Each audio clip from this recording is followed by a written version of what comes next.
తూర్పుగోదావరి జిల్లా దేవరపల్లిలో రేపు పొగాకు కొనుగోలు కేంద్రాన్ని వైసీపీ అధినేత వైఎస్ జగన్ సందర్శించనున్నారు.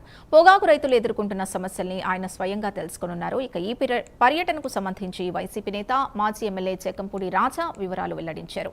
రైతుల్ని ప్రభుత్వం పట్టించుకోవడం లేదని ఆయన ఆరోపించారు. పొగాకు కొనుగోలు కేంద్రాల వద్ద రైతులు పడిగాపులు కాస్తున్నారని ఆగ్రహం వ్యక్తం చేశారు. వైసీపీ హయాంలో రైతుల్ని అన్ని విధాలుగా ఆదుకున్నామని చెక్కంపూడి రాజా తెలిపారు. రేపు 5వ తేదీ నాడు జగన్మోహన్ రెడ్డి గారు రాబోతా ఉన్నారు దేవరపల్లి టొబాకో బోర్డుకి. ఇప్పుడైనా ప్రభుత్వం స్పందించకపోతే ఖచ్చితంగా ప్రభుత్వం ఇబ్బంది పడేటటువంటి పరిస్థితి వస్తుంది. రైతుల తిరుగుబాటుకి మీరు లోనవ్వక తప్పదు అనేటువంటి విషయాన్ని గమనించండి.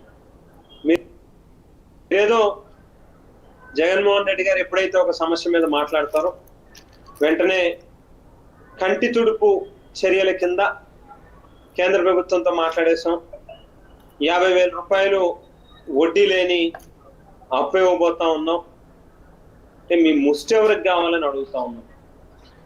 వడ్డీ లేని అప్పు 50,000 రూపాయలు ఇస్తావా?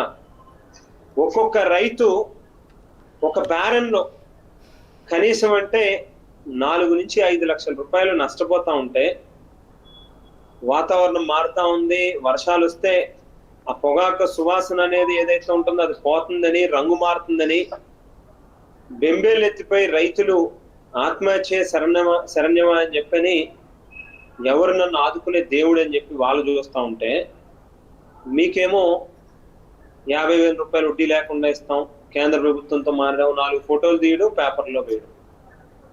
మీరు గవర్నమెంట్, మరో పక్కన కంపెనీలు ఏమో వేల కోట్లు లాభాలు ఆర్జిస్తారు.